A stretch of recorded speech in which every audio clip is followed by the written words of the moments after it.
हरे कृष्ण कृष्ण कृष्ण हरे हरे, हरे राम राम राम हरे हरे, हरे कृष्ण कृष्ण कृष्ण हरे हरे।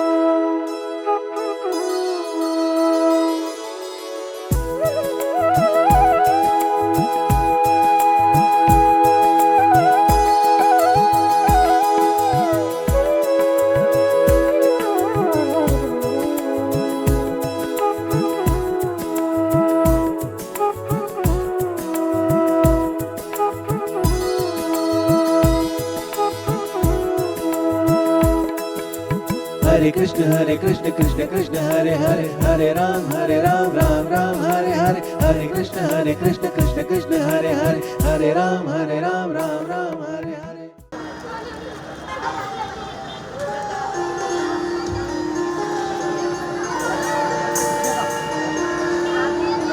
नारायणी ज्योति शक्ति समिति मोजाखाड़ी आपका हार्दिक स्वागत करता है, वंदन करता है और आप सभी को आमंत्रित करता है। भागवत ज्ञान गंगा यज्ञ का चतुर्थ दिवस आज दो भगवान का यहाँ पर जन्मोत्सव मनाया जाएगा। राम जन्म और उसके कुछ ही समय के पश्चात हम कृष्ण जन्मोत्सव का यहाँ पर आनंद लेंगे। मैं आप सभी को आमंत्रित करता हूँ। मातृशक्ति आ चुकी है, मैं उनका हार्दिक स्वागत करता हूँ। स्वागत करता नारायणी दीदी, गुलाब ओझा, पुष्पा यादव, संगीता सिसोदिया, संगीता गुजर, नीरा कदम एवं मातृशक्ति उनकी मित्र मंडली आप सभी का हार्दिक स्वागत करता है, वंदन करता है, अभिनंदन करता है। और हमारे आसपास जितने भी व्यापारी बंधु हैं, मैं आपसे भी निवेदन करता हूं कि कुछ समय निकाल करके व्यास भगवान का पूजन करने के लिए मैं आपको भी आमंत्रित करता हूं। आप अवश्य पधारें। जय श्री राधे। ओम इदं विष्णु विचक्रधारिदेवतम् सुरे स्वाहा। सशंख चक्रं सगरेत कुंडलं सफेद वस्त्रं सरसूहेक्षणं सहार वक्षस्थल कौतुकश्रियं नमामि विष्णु शिरसा चतुर्भुजं ध्येयं सदा परिभवाग्निमभीष्टदोहं तीर्थास्पदं शिवविरञ्चनुतं शरण्यं प्रत्यार्तिहं प्रणतपालभवाग्निपुत्रं वन्दे महापुरुषते चरणारविन्दं वेदान्तवेदमति गुह्यमदान्तमाद्यं वन्दे महापुरुषते चरणारविन्दं वंशे विभूषितकराल नवनीत्रदाभात् वन्दे महापुरुषते चरणारविन्दम्। ओम चंद्रमा मनसो जातचक्षुः सूर्यो वजायत श्रोत्राधाय स प्राणस्य मुखादग्निरजायत।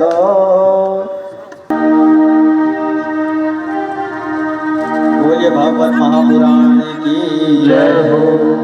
श्री भागवत भगवान की है आरती, पापियों को पाप से है तारती। श्री भागवत भगवान की है आरती, पापियों को पाप से है तारती।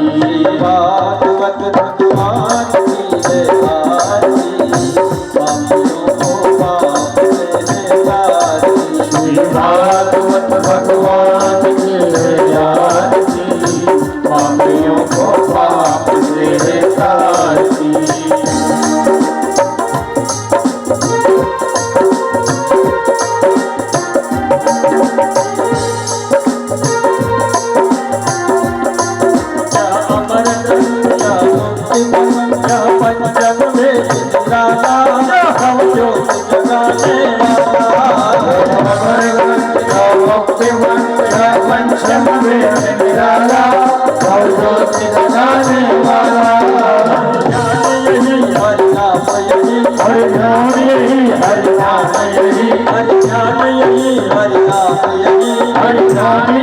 हरि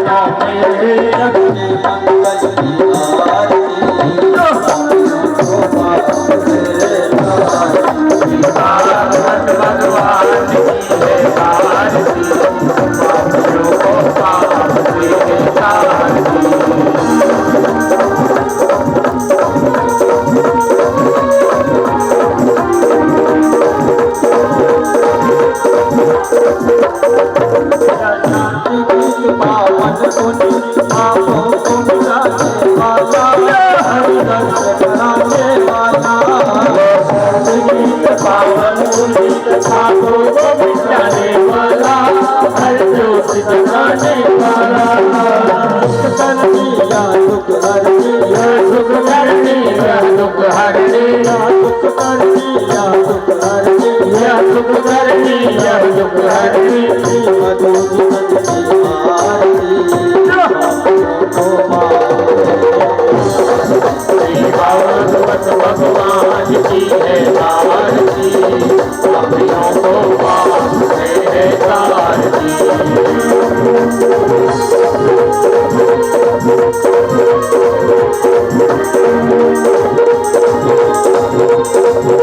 या मधुर बोल जगमग बोल सतमार को बचाने वाला सभी को बचाने वाला मधुर बोल जगमग बोल सतमार को बचाने वाला सभी को बचाने वाला मधुर बोल जगमग बोल सतमार को बचाने वाला सभी को बचाने वाला मधुर बोल जगमग बोल सतमार को बचाने वाला बिगड़ी को बनाने वाला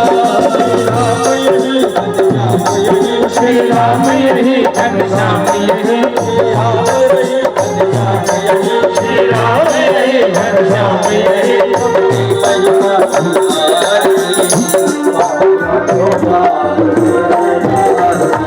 भागवत भगवान की है आरती पापियों को वास्ते है तारती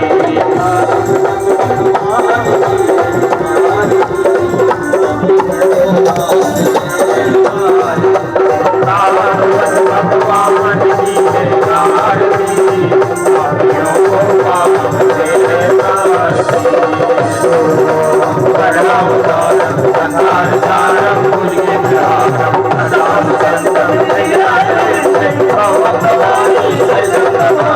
तमेव माता पिता तुमेव तुमेव बंधु सखा तुमेव तुमेव विचारणं तुमेव तुमेव सर्वं त्वमेव देव गुरुर्ब्रह्मा गुरुर्विष्णु गुरुर्देवो महेश्वरः गुरुर्साक्षात् परब्रह्म तस्मै श्री गुरुवे नमः तस्मै श्री गुरुवे नमः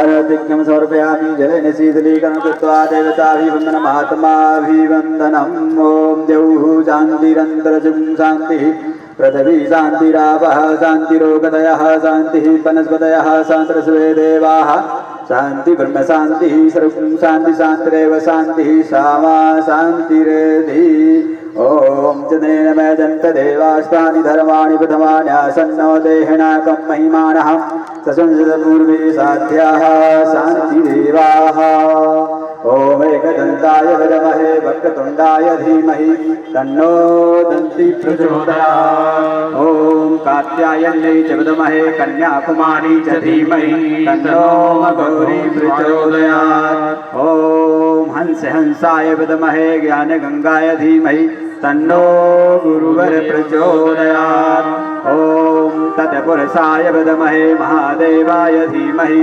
तन्नो रुद्रः प्रचोदयात् ॐ ज्ञानगङ्गाय च विद्महे भागवतपुराणाय धीमहि तन्नो श्रीमद्भागवत प्रचोदयात् नानासुगन्धपुष्पाणि यदा कालध्वनि च पुष्पाञ्जलिर्मया दत्तो गृहाण परमेश्वरो बोले भागवत महापुराण की जय हो बाके बिहारी लाल की जय हो राधा रानी सरकार की जय हो सुखदेव भगवान की जय हो जय जी महाराज की जय हो गुरु माता की जय हो आज के आनंद की जय भक्तार भगवान की जय जय जय श्री राधे जय जय श्री राधे जय जय श्री राधे श्याम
जय श्री कृष्णा। जोर से जय श्री कृष्णा। और जोर से जय श्री कृष्णा।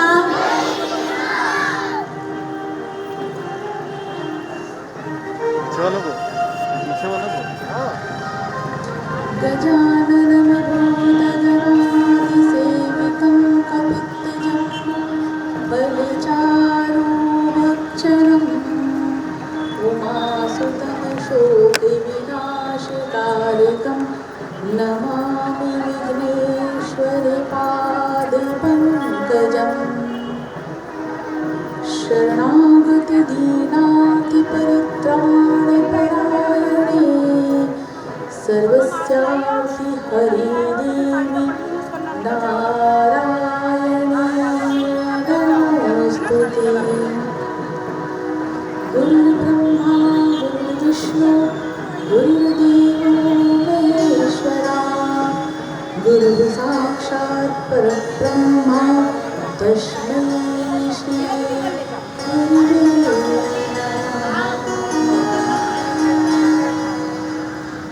आकाशात् पतितं तोयं यथा गच्छति सागरं सर्वे नाशकारकेशवं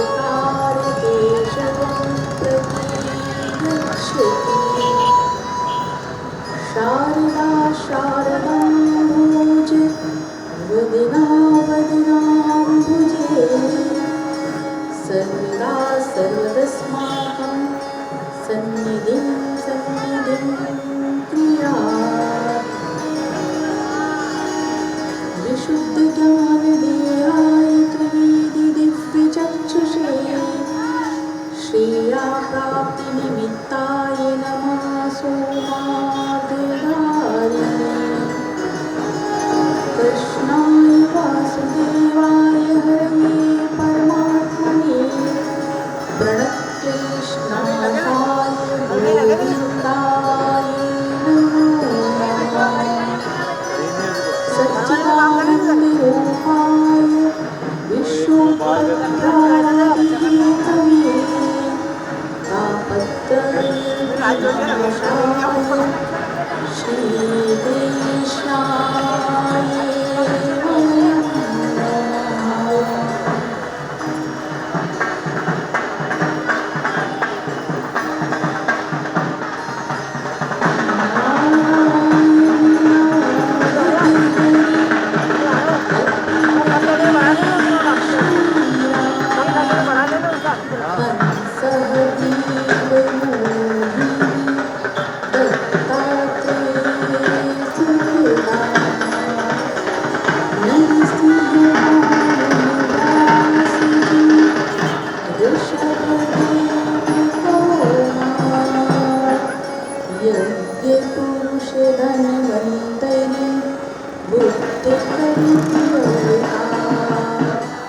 पृथुराजा बारहामुनि कृष्णचन्द्र भगवान्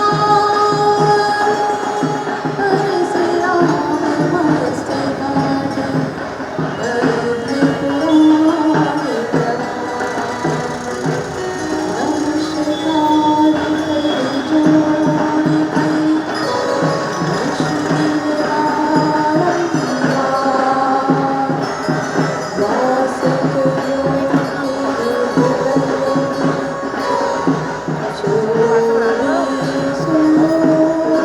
नमस्कार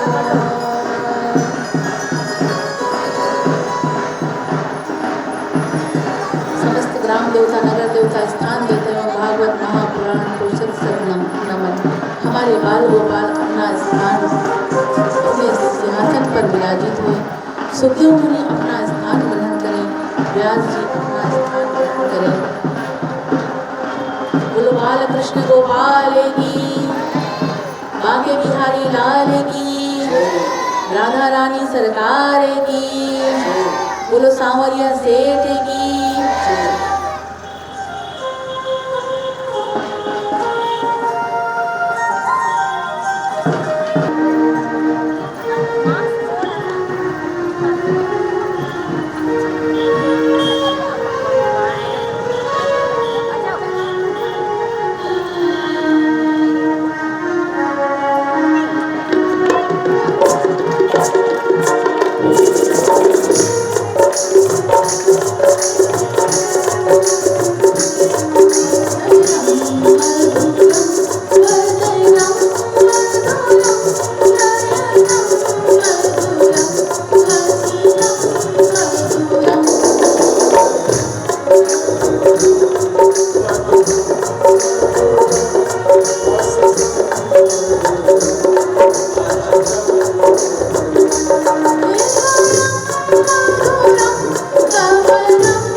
Jai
Hare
इंद्र देवता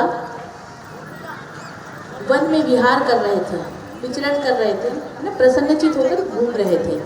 वहाँ दुर्वासा ऋषि मिले उन्हें वन में। तो दुर्वासा ऋषि के पास में माँ लक्ष्मी जी का दिया हुआ एक पुष्पों का बड़ा सुंदर सा हार था। वो पुष्पों का हार इंद्रदेव को दे दिया दुर्वासा ऋषि ने। अब इंद्रदेव अपने धन संपत्ति का उन्हें मत था, अभिमान था, ये दुर्वासा ऋषि का कहना है। तो इंद्रदेव ने क्या किया कि जैसे गुरु थे दुर्वासा ऋषि, जैसे ही ऋषि ने उन्हें पुष्पों का हार दिया, उस पुष्पों के हार को तुरंत ऐसे फेंक दिया जो एक हाथी के सूंड पर चला गया और हाथी के सूंड से गिरकर और जमीन पे गिर गया और हाथी ने उसे कुचल दिया। कोई भी चीज़ जब उपहार स्वरूप हमें प्रेम से दी जाती है, चाहे वो कोई भी दे हमें, उपहार की कोई कीमत नहीं होती है। उपहार का हमेशा आदर करना चाहिए और जहाँ तक हो सके उपहार का सदुपयोग करना चाहिए। उपहार को ये नहीं कहना चाहिए कभी कि अरे ये क्या दे दिया, अरे ये तो इतना ही दिया। उपहार का जो स्वरूप है, उपहार की जो विशेषता है, वो पैसों से उसका मूल्यांकन नहीं किया जाता है।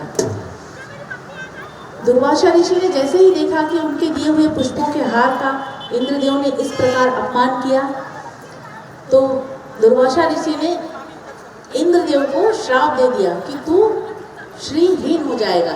श्रीहीन हो जाएगा का अर्थ क्या है? लक्ष्मी विहीन हो जाएगा ना, लक्ष्मी तुम्हारे पास से चली जाएगी।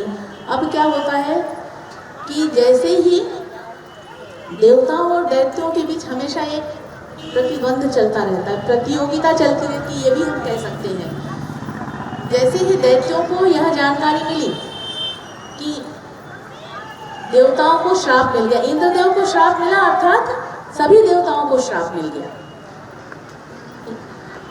इंद्रदेव स्वर्ग के राजा हैं, बोले इंद्र का सिंहासन मिलेगा। फिर राजा को अगर श्राप मिल गया तो स्वाभाविक है प्रजा अपने आप ही गरीब हो जाएगी। श्रीहीन हो गया, अगर राजा को बोल दिया जाए कि तुम श्रीहीन हो जाओगे तो फिर प्रजा कैसे धनवान रहेगी। इसी प्रकार दैत्यों को यह जानकारी लगी कि इंद्रदेव को श्राप मिल गया है, अर्थात समस्त देवताओं को श्राप मिल चुका है। दैत्यों ने इसका लाभ उठाया और स्वर्ग पर चढ़ाई कर दी। अब आगे क्या होता है कि जब वो स्वर्ग पर चढ़ाई की, फिर भी देवताओं को ये भान नहीं था। कथा आगे आएगी, बताएंगे कि भगवान, कई बार कथाएं आती हैं जिसमें भगवान ये कहते हैं, नारायण ये कहते हैं कि तुम लोग हमेशा नियम के खिलाफ चलने लगते हो। भगवान नारायण नहीं, जो और नीचे हैं, विशेष तौर पे इंद्रदेव। बार बार ये कथा आती है कि इंद्रदेव कुछ ना कुछ गड़बड़ जरूर कर देते हैं, जिसपे देवताओं पे विपत्ति आ जाती है। तो इसी प्रकार एक समय इंद्रदेव की सभा में भगवान बृहस्पति आए। भगवान बृहस्पति आए तो जब हमारा गुरु आता है तो हम क्या करते हैं, इंद्रदेव की सभा में क्या चलता रहता है हर वक्त? इंद्रदेव जी की सभा में नृत्य गान, अप्सराएं नृत्य करती रहती है, क्योंकि कहते हैं ना तुम्हें इंद्र का सिंहासन मिले, मतलब अर्थात ये है कि तुम सुख समृद्धि वैभवपूर्ण जीवन जियो। तो इंद्रदेव सुख समृद्धि वैभवपूर्ण जीवन जीते हैं। अप्सराएं नृत्य करती रहती है, गायन वादन चलता रहता है। इसी प्रकार बृहस्पति जी इंद्रदेव की सभा में आए। जब बृहस्पति देव इंद्रदेव की सभा में आए तो इंद्रदेव ने उन्हें कोई सम्मान नहीं दिया। जब गुरुदेव आएंगे, भगवान बृहस्पति कौन है? भगवान बृहस्पति समस्त देवताओं के गुरु हैं और आपके और हमारे भी गुरु हैं। आपके और हमारे भी गुरु हैं। जब बृहस्पति भगवान आए तो इंद्रदेव ने किसी भी प्रकार का सम्मान नहीं दिया। बृहस्पति देव नाराज हो गए, समस्त देवताओं से नाराज हो गए और नाराज होकर चले गए, एक गुफा में जाकर बैठ गए। अब दैत्यों को फिर और एक बात जानकारी लगी कि अब तो भगवान, उधर इंद्रदेव ने श्राप दे दिया और इधर गुरुदेव भी नाराज हो गए। दो कार्य हो गए एक साथ। एक तो हमारे गुरु नाराज हो गए, उधर हमें श्राप पहले मिल चुका है। तो ऐसी स्थिति में दैत्यों ने युद्ध को और अधिक तीव्र गति दे दी। जैसे युद्ध प्रारंभ होता है तो कहते हैं ना, पहले धीरे धीरे धीरे युद्ध होता है, फिर सैनिक, और अभी भी क्या होता है, अभी भी यही होता है, जैसे जैसे युद्ध बढ़ता जाता है तो सैनिक और बढ़ाते चले जाते हैं। तो इसी प्रकार जो है, जब युद्ध बढ़ा, सैनिक बढ़ाए गए, परंतु देवतागण युद्ध हार चुके थे। स्वर्ग पर अब दैत्यों का राज्य हो गया।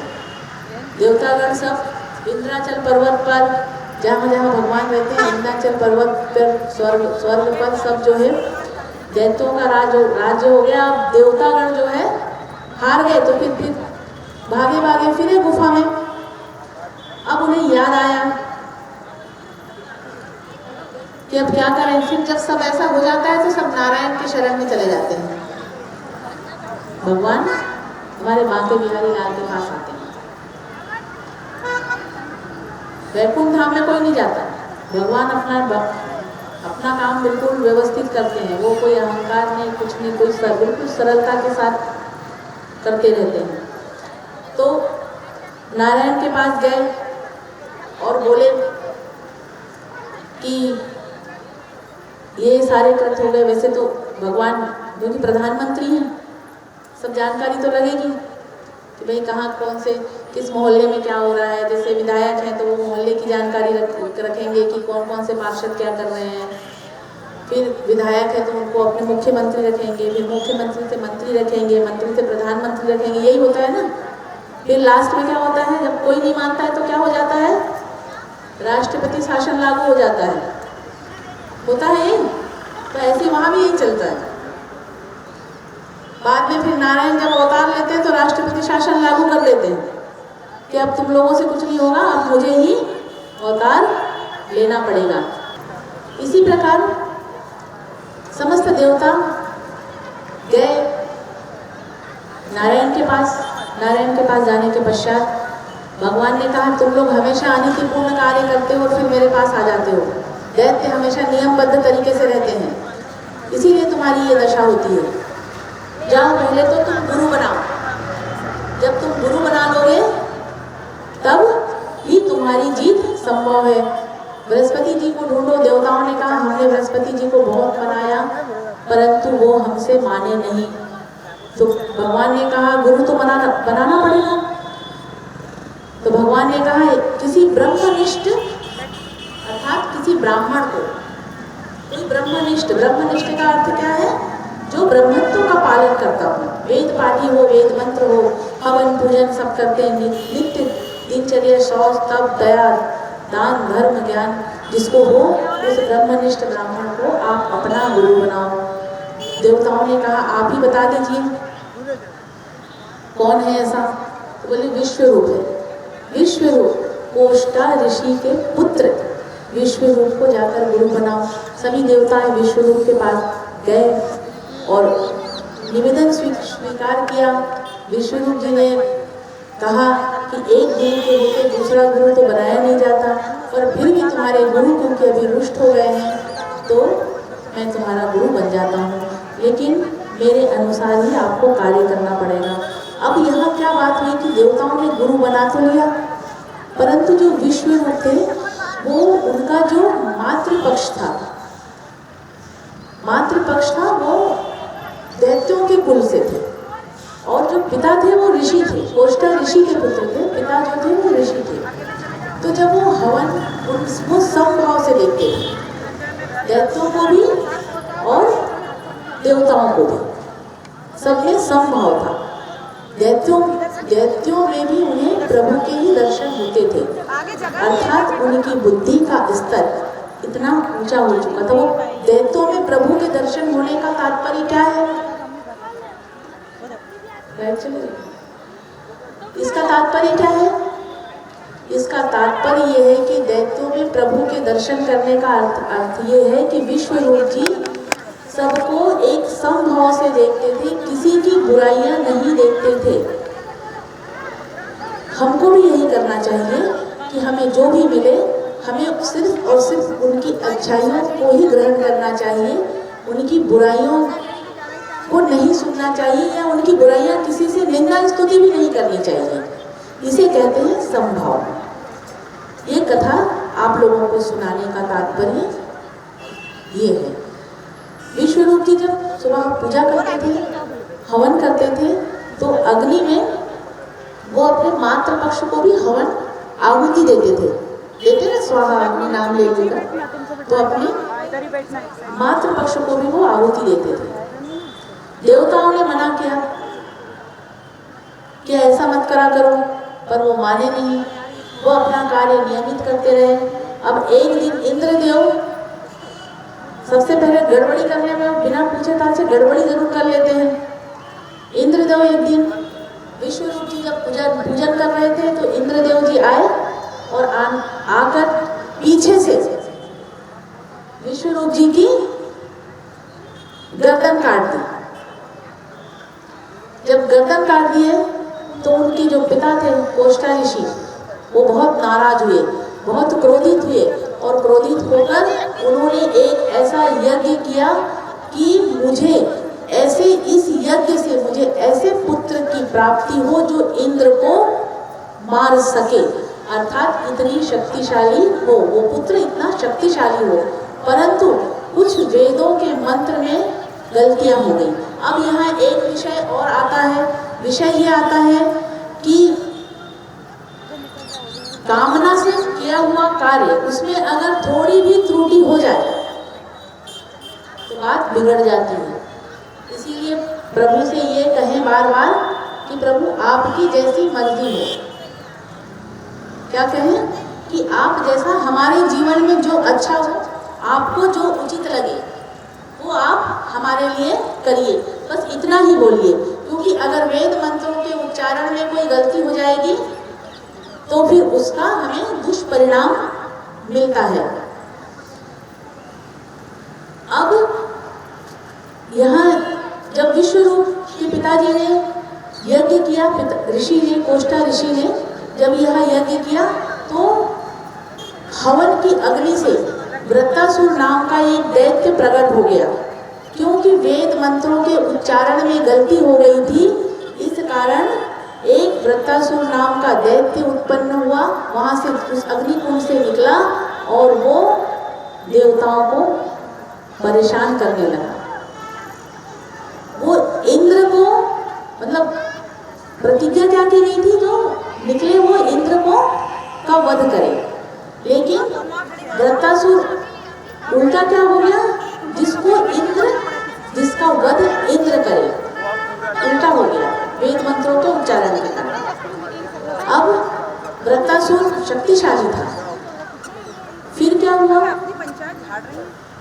देवताओं ने देखा कि हम इसको परास्त नहीं कर पा रहे हैं, ये वृत्तासुर उत्पात मचा रहा है, तो देवताओं ने ये किया,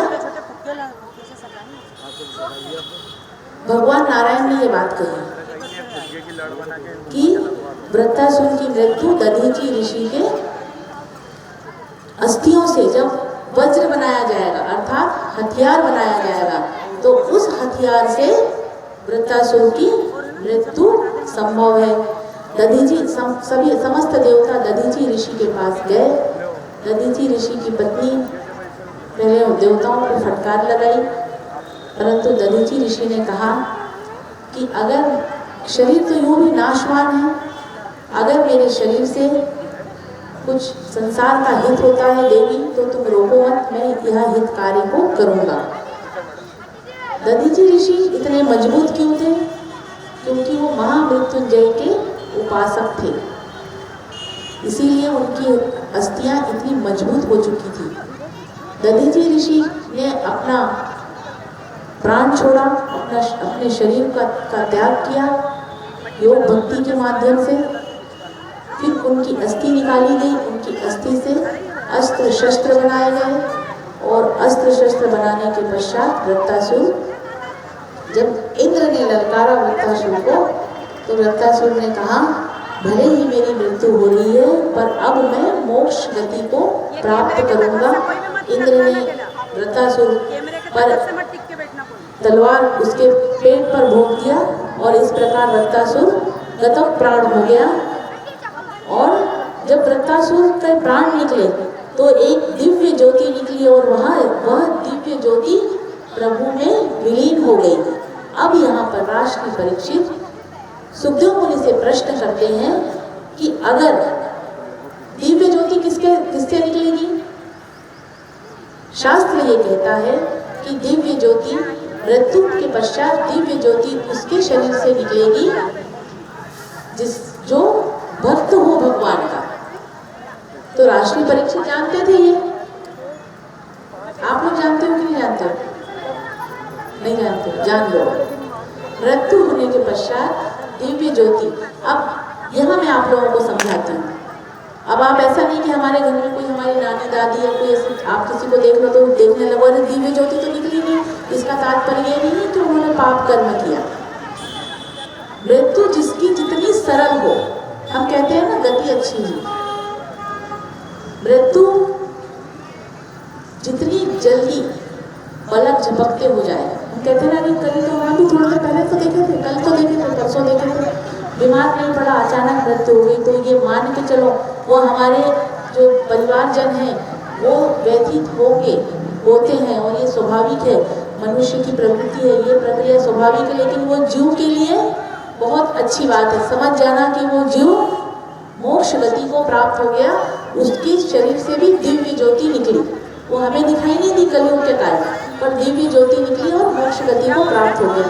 अब राष्ट्रीय परीक्षित प्रश्न कर रहे हैं कि अगर वृत्तासुर इतना भगवान का इतना बड़ा भक्त था तो फिर वो असुर योनि में उसने क्यों जन्म लिया? ये प्रश्न स्वाभाविक है भाई। ऐसा कहा गया है शास्त्रों में, जब हम सत्कार्य करते हैं तो हम देवलोक में जाते हैं, जब हम पाप कर्म करते हैं तो हम नरक में जाते हैं, और जब हम पाप कर्म का की भी अलग अलग परिभाषा है। नरक पशु योनि में जाते हैं, कौन से पशु बने ये शास्त्रों में है। कौन से हम पशु बन रहे हैं वो भी हमारे पापों के का ही माध्यम है। और जब हमारे पाप, आप लोग तो ये बात सुन लो क्योंकि अब हमको इससे आगे बढ़ना है, नीचे पतन की ओर जाना है क्या? अगर एक बार हम सेकेंड डिवीजन पास हो गए तो हमारा क्या मन करता है, जैसे कोई बच्चा फेल होता है, फिर अगर वो अच्छे नंबर से पास हो जाता है तो एक उत्साह आता है, और हमारे साथ वाले, हमारे माता पिता, घर वाले कहते हैं बेटा इस बार तुम और अच्छी पढ़ाई करना, तुम और अच्छे मार्क्स लाओगे और अच्छे नंबर आएंगे। फिर सेकेंड डिवीजन का जो बच्चा होता है वो सोचता है मैं क्यों ना इस बार फर्स्ट आ जाऊँ। फर्स्ट वाला सोचता है इस बार मुझे रैंक मिलनी चाहिए, क्लास में फर्स्ट पोजीशन होनी चाहिए। तो इसी प्रकार अभी हम सेकेंड पोजीशन में बैठे हुए हैं, आप और हम सभी, क्योंकि हमें ऊंचाई की ओर जाना है। जब पाप और पुण्य बराबर होते हैं हमारे, तब हमें मनुष्य योनि मिलती है। समझ में आ गई बात? अर्थात आप हम सभी के पाप और पुण्य बराबर रहे होंगे, इसलिए हम मनुष्य योनि में आ गए। अब हमें क्या करना है? सत्कर्म करना है, सत्संग करना है, जिससे हम और अच्छी कुल में हो और किसी अच्छे कार्य के लिए हमारा जन्म हो। अगर हम ये भी कामना करते हैं कि हमें फिर से, हे ठाकुर जी हमें फिर से मनुष्य योनि में जन्म देना, तो भी हम ठाकुर जी से ये मांगे कि हम इस समाज में जन्म लेकर समाज के लिए कुछ हितकारी कार्य करें, हमें ऐसा स्थान देना समाज में। ये भी एक पुण्य कार्य है। समाज कार्य जो करते हैं, समाज हित का कार्य जो करते हैं, शास्त्रों में ऐसा भी वर्णन है कि जो सैनिक होते हैं, जो प्राण छोड़ते हैं युद्ध के मैदान में, उन्हें सीधी मोक्ष की प्राप्ति होती है। और उनके निमित्त, जैसे हम क्या कहते हैं, पितरों के निमित्त भागवत करवाओ, ये कहा जाता है। पर अगर कोई हमारे घर का कोई सैनिक है और वो वीर गति को प्राप्त हुआ है, तो उनके शास्त्र ये कहता है कि जो वीर गति को प्राप्त हुआ है वो वैसे भी देवलोक में चला गया, अच्छी गति हुई उनकी। तो जो शास्त्र कहता है ना पितरों के लिए भागवत करवाओ, तो उनके लिए ये चीज आवश्यक नहीं है।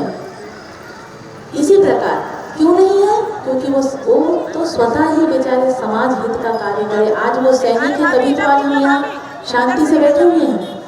इसी प्रकार वृत्तासुर, चित्रकेतु पूर्व, अब आगे सुनो, ये कथा थोड़ी सी समझोगे तब समझ में आएगा। जो वृत्तासुर दैत्य था वो अपने पूर्व जन्म में चित्रकेतु नाम का एक राजा था। चित्रकेतु के को कोई संतान नहीं थी। उस राजा की 1000 पत्नियां थी, परंतु कोई संतान नहीं थी। नारद जी, अंगिरा ऋषि और नारद जी एक बार चित्रकेतु के राजमहल में आए। चित्रकेतु ने नारद जी से और अंगिरा ऋषि से ये निवेदन किया कि मुझे कोई संतान नहीं है, पुत्र नहीं है, मुझे ऐसा वरदान दे। नारद जी ने मना किया, अंगिरा ऋषि ने मना किया, परंतु राजा चित्रकेतु नहीं माने और अंगिरा ऋषि ने उन्हें एक फल दिया। कहा अपनी रानी को खिला दो, अपनी बड़ी रानी को खिला दो। पहला हक बड़ी रानी का बनता था। बोले अपनी बड़ी रानी को खिला दो, पुत्र की प्राप्ति होगी। राजा ने वही किया, बड़ी रानी को खिला दिया, पुत्र की प्राप्ति हुई। परंतु जो उनकी 1000 रानियां थी चित्रकेतु की, जो दूसरी रानियां थी उनको ईर्ष्या उत्पन्न होने लगी। ईर्ष्या उत्पन्न हुई तो जब वो बालक 8 वर्ष का था तो जो बाकी रानियां थी जो ईर्ष्या करती थी, उस बालक की जो छोटी माएँ थी, उन रानियों ने उस बालक को, छोटे से उस अबोध बालक के दूध में जहर मिला के दे दिया ईर्ष्या के कारण, जिसको पीने के पश्चात उस बालक की मृत्यु हो गई। अब जो बड़ी रानी थी, बड़े मुश्किल से तो एक पुत्र रत्न की प्राप्ति हुई थी, तो अब वो जो बड़ी रानी और राजा चित्रकेतु विलाप कर रहे थे। पुनः नारद जी और अंगिरा ऋषि का आगमन होता है। नारद जी कहते हैं संत हमेशा आपको संकेत देते हैं। आगामी कथाओं में भी मैंने पिछली जो कथाएं हुई 2-3 दिन में भी ये लाइन मैं दोहराती हूँ बार बार। संत हमेशा आपको संकेत देते हैं। जब संकेत देते हैं तो हमें मान लेना चाहिए, पर हम मानते नहीं हैं। नारद जी ने कहा, हमने आपसे कहा था कि पुत्र की चिंता ना करो, पुत्र अपने गोपाल को बनाओ, भगवान की सेवा करो, प्रभु की आराधना करो, यही मनुष्य की सदगति होगी यहीं से। परंतु राजा चित्रकेतु नहीं माने तो ऋषि को आशीर्वाद देना पड़ा और पुत्र हुआ। उन्हें पुत्र का जन्म भी हुआ उनके यहाँ पर वो पुत्र आज 8 वर्ष का नन्हा सा बालक, उसकी मृत्यु हो गई। रानी और राजा बहुत विलाप कर रहे थे पर माने नहीं। नारद जी ने बोला, तुम देखना चाहते हो वो जीव कहाँ गया? क्यों तुम किसी जीव के लिए विलाप कर रहे हो? नारद जी ने उस जीव को बुलाया तो जैसे ही राजा और रानी भागे बेटा बेटा करके, तो उस वक्त वो जीव ने कहा, मेरे पास बताओ किसे तुम लोग बेटा बेटा कह रहे हो? कौन किसका बेटा? ना जाने मेरे कितने जन्म हो चुके हैं, कितने जन्मों में मैं तुम्हारा बेटा बन चुका हूँ और कितने जन्मों में तुम मेरे बेटे बन चुके हो। पता नहीं हमारे कितने रिश्ते, मुझे कुछ याद नहीं है कि आप मेरे माता पिता थे। यहाँ से राजा और रानी को आत्मबोध हुआ, आत्मज्ञान हुआ। राजा रानी वापस आ गए वहाँ से और राजा चित्रकेतु वन में चले गए। वन में जाकर उन्होंने तप किया। तप करने के पश्चात वो देवलोक में गए और देवलोक पर विचरण करते रहते थे पूरे समय। परंतु उनसे फिर वहाँ एक भूल हो गई। एक समय माँ पार्वती और भगवान शिव अपने सिंहासन पर बैठे थे, अपनी सभा में बैठे थे। तभी कामदेव वहां पर आए भगवान शिव से युद्ध करने के लिए। भगवान शिव ने कहा, अभी एक बार युद्ध करके तुम्हें शांति नहीं मिली, फिर से युद्ध करने चले आए। कामदेव जी माने नहीं, बोले बताओ कैसी युद्ध चाहिए। कामदेव जी ने कहा, भरी सभा में आप माता पार्वती को अपने गोद में बिठाकर आलिंगन करो। अगर काम का प्रभाव नहीं पड़ेगा तो मैं समझ जाऊंगा कि आपने काम को जीत लिया। भगवान शिव ऐसा ही करे। वहां से विचरण करते हुए आकाश में विचरण करते थे चित्रकेतु।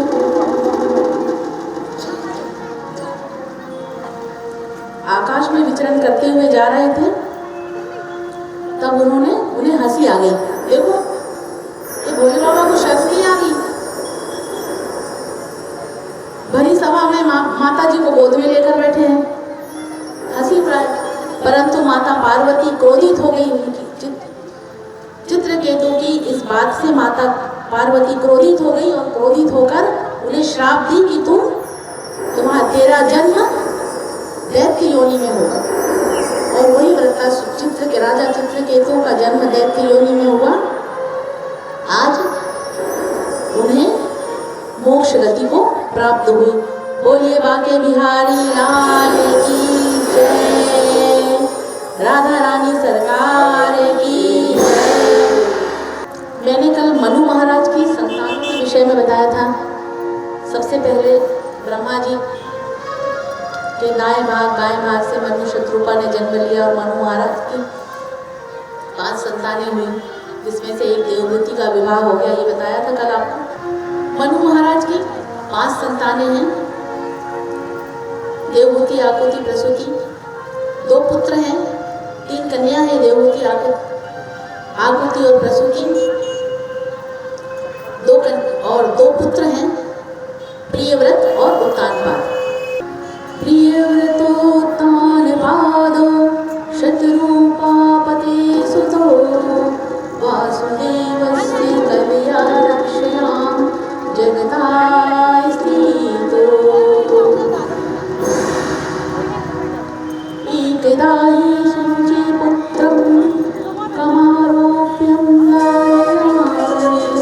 उत्तमं नारुक्षन्तं ध्रुवं राजाभिरानयत्।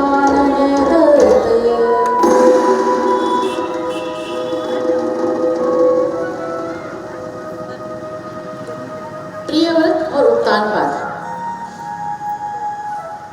राजा उत्तानपाद हर जीव जो अपने आप को ऊंचा रखता है, ऊंचे पद में हो।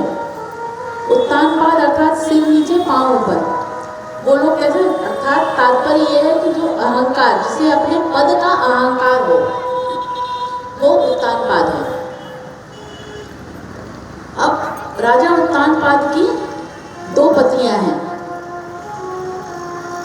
सुरुचि और सुनीति। सुरुचि और सुनीति। सुरुचि का तात्पर्य क्या है? जो रुचिकर कार्य करे, जो अपनी रुचि के अनुरूप कार्य करे। समझ लेना, मैं सुरुचि हूं अपने आप को, ठीक है। और सुनीति का तात्पर्य वो है जो नीतिपूर्ण कार्य करे। जो नीतिपूर्ण कार्य करे वो सुनीति। सुरुचि और सुनीति 2 उनकी पत्नियां हैं, जिसमें सुनीति के पुत्र हैं। दोनों को एक पुत्र भी हैं। सुनीति के जो पुत्र हैं वो ध्रुव हैं और सुरुचि के जो पुत्र हैं वो उत्तम। सुनीति नीतिपूर्ण चलती है, सुरुचि रुचिकर चलती है, रुचिपूर्ण तरीके से चलती है। इसीलिए राजा उत्तानपाद का झुकाव सुरुचि की ओर है। जो सुरुचि बोलेगी वो करेंगे। एक समय अपनी सभा में राजा उत्तानपाद अपनी पत्नी सुरुचि के साथ बैठे हैं। सुनीति को तो वो बिठाते ही नहीं है। सुनीति खाली काम करती रहती है, दासी के समान जीवन जी रही है सुनीति। फिर भी वो कुछ नहीं कहती है राजा से। उनके पुत्र का नाम है ध्रुव। अब एक समय सभा में सुरुचि को लेकर राजा उत्तानपाद बैठे हुए हैं। गोद में उनके पुत्र जो उत्तम है वो पुत्र बैठा हुआ है। बाहर सामने पास में ही ध्रुव खेल रहे हैं। खेलते खेलते वो देखते हैं कि मेरा एक भाई अपने पिता की गोद में बैठा हुआ है, तो वो भी दौड़ के आते हैं। वो बालक भी दौड़कर आता है और अपने पिता की गोद में बैठने के लिए चढ़ता है, ऊपर जाता है दौड़कर। जैसे ही वो अपने पिता के करीब आता है, वैसे ही जो सुरुचि रहती है वो रोक लेती है। कहाँ जा रहे हो तुम? ध्रुव जी कहते हैं मैं अपने पिता की गोद में बैठने जा रहा हूँ। तो बोले नहीं, तुम अपने पिता के गोद में नहीं बैठ सकते। क्यों नहीं बैठ सकते? इसीलिए नहीं बैठ सकते, बालोसी बत्नात्मन मन स्त्री गर्भ संभृतम नूनम वेदम भाग्यशम दुर्लभम मनोरथम। तुम्हारे लिए संभव नहीं है कि में बैठो। क्यों? क्योंकि तुम्हें दूसरी स्त्री के गर्भ से जन्म लिया है, तू एक दासी के गर्भ से जन्म लिया है। वो दासी कहती थी बड़ी रानी को, तू दासी के गर्भ से जन्म लिया है, इसीलिए तू अपने पिता के गोद में नहीं बैठ सकता। क्यों? ये मेरे पिता है। तो बोले सुनो, अगर तुम्हें अपने पिता की गोद में बैठने का इतना ही शौक है और अगर तुम्हें अपने पिता की गोद चाहिए तो जाओ उस परम पिता परमेश्वर की आराधना करो, और जब वो परम पिता परमेश्वर प्रसन्नचित्त हो जाए तो उनसे ये कहना कि मुझे माता सुरुचि के कोख से मेरा जन्म हो, जिससे मुझे पिता की गोद मिले। बेचारा बालक सही समझ गया, उन्हें उस बात को सही समझ लिया कि हाँ, मुझे परम पिता परमेश्वर की आराधना करनी चाहिए। गए, रोने लगे। माता ने आज डांट दिया, इतना अपमान किया, रोने लगे। सुनीति ने पूछा बेटा आप क्यों रो रहे हो? तो बोले मेरी माँ, क्या मैं अपने पिता का पुत्र नहीं हूँ? क्या ये मेरे पिता नहीं है? तो बोले समझ गई कि वी माता ने कुछ कहा है। बोला बेटा, क्योंकि सुनीति नाम था, बोले वी माता ने कुछ कहा है? तो बोले हाँ वी माता ने कहा है कि अगर आपको पिता की गोद चाहिए तो उस परम पिता परमेश्वर की आराधना करें, और जब वो परम पिता परमेश्वर प्रसन्न हो जाए तब आप कहना कि सुरुचि के कोख से मुझे जन्म दे। सुनीति थी, नीतिपूर्ण चलती थी, चाहती तो अपने पुत्र राजा से लड़ भी सकती थी, चाहती तो अपने पुत्र को और भड़का सकती थी, पर सुनीति नीतिपूर्ण चलने वाली माता, और प्रभु से यही प्रार्थना आप लोग भी करें कि हमें सभी इसी प्रकार से हमारे माता पिता हमें ऐसी ही शिक्षा दें और अपने संतान को ऐसी नीतिपूर्ण ही शिक्षा दें, ताकि हमारा भविष्य और हमारे संतान का भविष्य दोनों का भविष्य उज्जवल रहे। देखिए एक बात आपको बताती हूँ, जब आपका बच्चा जिद करे तो अगर आप किसी उपहार के लिए अगर बच्चा जिद करे तो आप उसे उपहार अगर नहीं देंगे तो बच्चा क्या करेगा? कुछ क्षण के लिए रोएगा, कुछ समय के लिए रोएगा। बच्चे कितनी देर के लिए रोते हैं? कुछ समय के लिए रोते हैं, कुछ समय के लिए रोएगा, पर बच्चा चुप हो जाएगा। परंतु अगर आपने अपने बच्चे को संस्कार नहीं दिए तो बच्चा आजीवन रोएगा और साथ में आप भी रोएंगे। इसीलिए बच्चों को भले आप उपहार दें या ना दें, परंतु अपने बच्चों को संस्कार जरूर दें, जिससे हमारा बुढ़ापा सुधरे और हमारे बच्चों का पूरा जीवन सुधरे। इसी को कहते हैं सुनीति। जो कथा सुना रही सुनीति, नीतिपूर्ण बातें सिखाई हम हमारे बच्चों को। माता सुनीति ने बोला कि वी माता ने क्या गलत कहा? सही तो कहा कि इस पिता को क्यों मनाना, इस पिता की गोद में बैठने की क्या आवश्यकता, क्यों इच्छा रखना? माता ने सही कहा कि उस परम पिता परमेश्वर की आराधना करो और उस परम पिता परमेश्वर को प्रसन्न करो। ध्रुव जी मान गए उस बात को, उन्होंने सही समझा। जब उनकी माता को सुनीति को पर यह नहीं मालूम था कि इतनी जल्दी ये बालक मुझे छोड़कर चला जाएगा। आज बालक जब माता सो रही है रात्रि में, बालक अपनी माता को छोड़कर ध्रुव जी वन में चले जाते हैं। जब वन में जाते हैं तो मार्ग पर उन्हें नारद जी मिलते हैं। देखते हैं वे ध्रुव, क्योंकि राजा के पुत्र थे तो उनका राजा की तरह उनका वेशभूषा उनकी राजा की तरह थी। देखे बोले नारद जी समझ गए ये तो कोई राजपुत्र लगता है। उस 5 वर्ष के ध्रुव जी उस वक्त कितने वर्ष के थे? 5 वर्ष के। उस 5 वर्ष के बालक को नारद जी ने गोद में लिया और पूछा बेटा तुम कहाँ जा रहे हो? क्योंकि वन में जा रहे थे वो। बेटा तुम कहाँ जा रहे हो? चलो तुम अपना घर भूल गए हो तो मैं तुम्हें अपने घर छोड़ देता हूँ। ध्रुव ने कहा नहीं, मैं अब घर वापस नहीं जाऊंगा। नारद जी ने बोला देखो क्षत्रियों का तेज, 5 वर्ष का बालक कितना तेज है इसके चेहरे पर, क्षत्रिय। तो नारद जी ने बोला फिर घर नहीं जाओगे तो कहाँ जाओगे? अगर आपको, अब ध्रुव जी कहते हैं, अगर आपको यह मालूम हो कि उस परम पिता परमेश्वर को प्राप्त करने के लिए कौन सा मार्ग अपनाना चाहिए, अगर आप जानते हैं तो आप मुझे बताइए, वरना मुझे वन में जाने दीजिए, मुझे छोड़ दीजिए यहाँ से। ध्रुव जी समझ गए कि ये बालक मानेगा नहीं। वो नारद जी समझ गए कि बालक मानेगा नहीं। नारद जी ने कहा ठीक है बेटा, तुम्हें आज से 6 माह बाद भगवान उस परमपिता परमेश्वर की प्राप्ति हो जाएगी और तुम इस मंत्र का जप करना। कौन सा मंत्र दिया मालूम है सबको ना? तो बोलना शुरू कर दो। नारद जी ने कहा जाओ वन में और इस 12 अक्षर का मंत्र बोलना प्रारंभ कर दो। ओम नमो भगवते वासुदेवाय। थोड़ी देर ताली बजाकर ओम नमो भगवते वासुदेव का जप करें, लय में करें। ओम नमो भगवते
ध्रुव जी वन में चले गए। ओम नमो भगवते वासुदेवाय।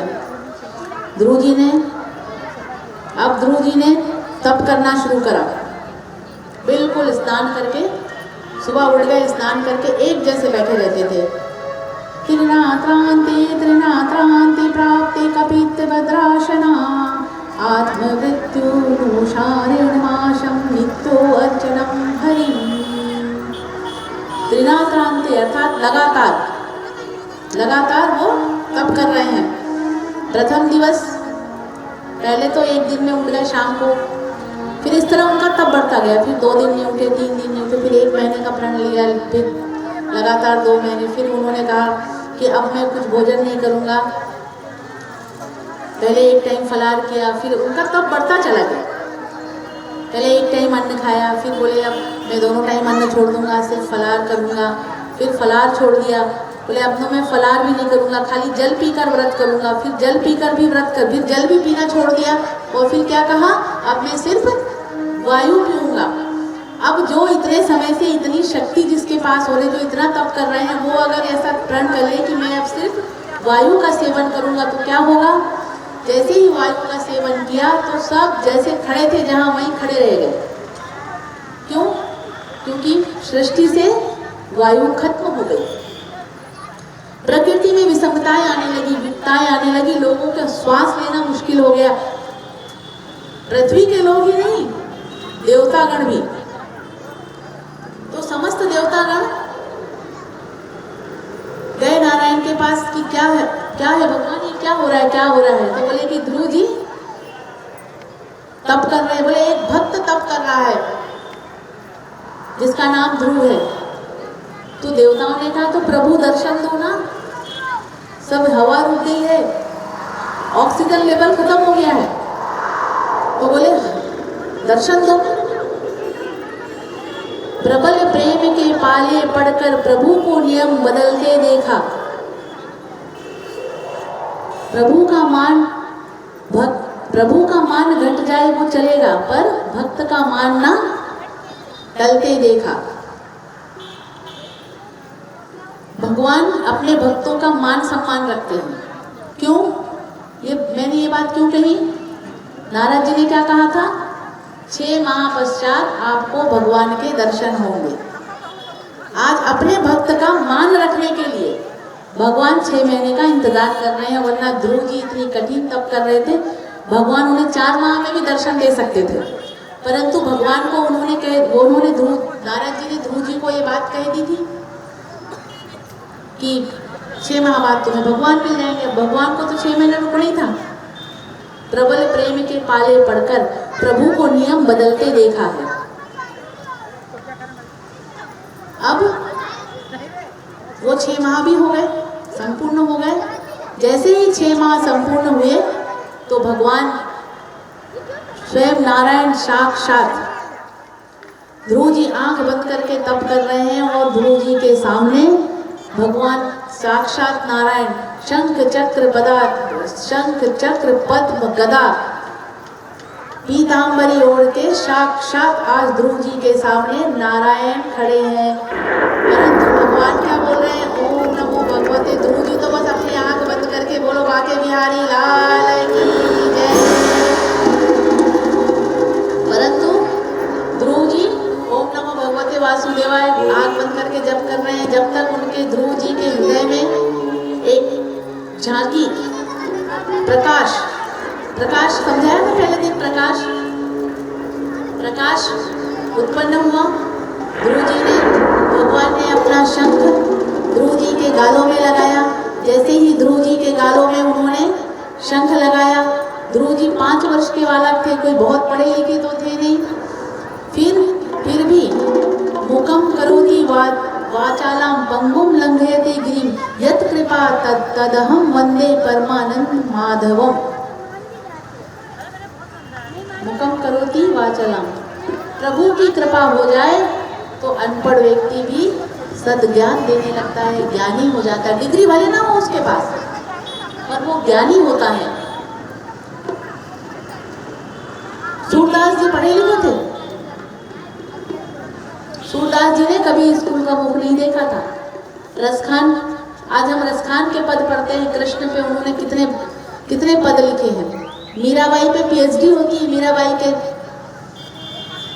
पद पे, मीरा के पद पे पीएचडी होती है। तो क्या वो पढ़ी लिखी थी? परंतु उन्हें ज्ञान था, उस परम पिता परमेश्वर की कृपा थी। ध्रुव, आज भगवान कहते हैं कि ध्रुव मैं तुमसे प्रसन्न हूँ, तुम्हारे तप से प्रसन्न हूँ, मांगो तुम क्या मांगना चाहते हो। जैसे ही ध्रुव जी ने भगवान को देखा तो वो सब भूल गए कि मैं परमपिता परमेश्वर की गोद चाहता या माता सुरुचि के गर्भ से जन्म होना। भगवान के जब दर्शन हो जाए ना तो ये सांसारिक सुखों की अभिलाषा स्वतः ही खत्म हो जाती है। जब तक प्रभु के दर्शन नहीं होते तब तक हम सांसारिक सुख में घुसते चले जाते हैं और घुसते हैं और जैसे जैसे मैंने तो देखा, जैसे जैसे वृद्ध अवस्था आती है वैसे वैसे और हमें मेरा मेरा मेरा, फिर तो एक लिस्ट बनती है चीज़ों की, सामान की, सब चीज़ें मेरा, क्योंकि और हो जाता है। आप लोगों का कथा सुनाने का तात्पर्य, और आप लोग जो कथा में आकर, भगवान की कथा में आकर मेहनत कर रहे हैं, श्रवण कर रहे हैं, तो मेरा आप सभी वृद्ध माताओं से, विशेष तौर पे वृद्ध माताओं से ये निवेदन है कि धीरे धीरे सब चीज़ों का त्याग करें। त्याग से अर्थात छोड़ के जाना नहीं है, सब कार्य वैसा ही करो, पर मोह मत करो, लगाव मत करो। अगर लगाव करोगे तो फिर से हम इसी योनि में और इन्हीं लोगों के बीच आएंगे। अगर हम आना चाहते हैं तो बहुत अच्छी बात है, और अगर हमें हमारे साथीगण, हमारा परिवारगण, अगर हम उनसे संतुष्ट नहीं है, पर फिर भी अगर आप बार बार उनको याद करोगे तो निश्चित ही यहीं आओगे। इसी प्रकार ध्रुव जी ने जैसे ही भगवान के दर्शन किए, भगवान के दर्शन करने के पश्चात उन्हें वो जो अभिलाषा थी उनकी कि मुझे अपने पिता की गोद मिले, शुरू माता सूरज जी के गर्भ से मेरा जन्म हो, वो भूल गए। उन्होंने कहा प्रभु मुझे कुछ नहीं चाहिए, मुझे बस ये चाहिए, यो अंता भविष्यं वाजिनीमां प्रसुप्तां संजीवो यद्यखिल शक्तिधरा स्वधाम्ना अन्यामश्च हस्तचरण श्रवणतोगादीन् प्रणानामो भगवते पुरुषातुभ्यम्। इसका तात्पर्य क्या है? तात्पर्य यह है कि हे प्रभु, मैं इस संसार की मोह माया से दूर हूँ और सिर्फ आपका ही गुणगान करता रहूँ।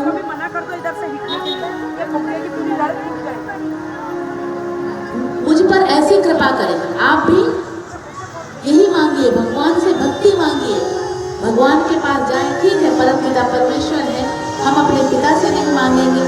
आप लोग कहोगे संत एक तरफ तो कहते, आप लोग तो कहते हो एक बार की है दुनिया वालों के सामने मत रोना, भगवान के सामने रोना। भगवान एक तो ये बात कह देते हैं हम, दूसरा हम कहेंगे कि अगर यहाँ से हम कहेंगे कि नहीं आप लोग भगवान से मत मांगिए, तो वो भी सांसारिक जीवन आप लोग व्यतीत कर रहे हो, तो आप अपने प्रभु से स्मरण करो, मांगो जो आपको चाहिए, जो आपके लिए उचित है वो मांगो।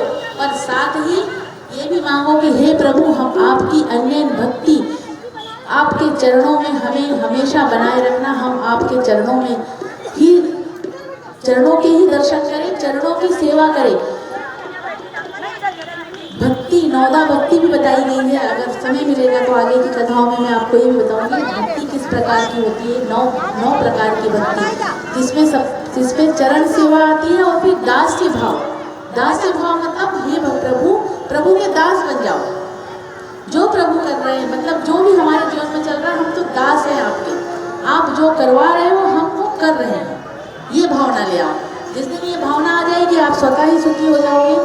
इस प्रकार ध्रुव जी कहते हैं, हे भगवान, मैं आपका ही गुणगान करता रहूं, आप मुझे ऐसी शक्ति दो।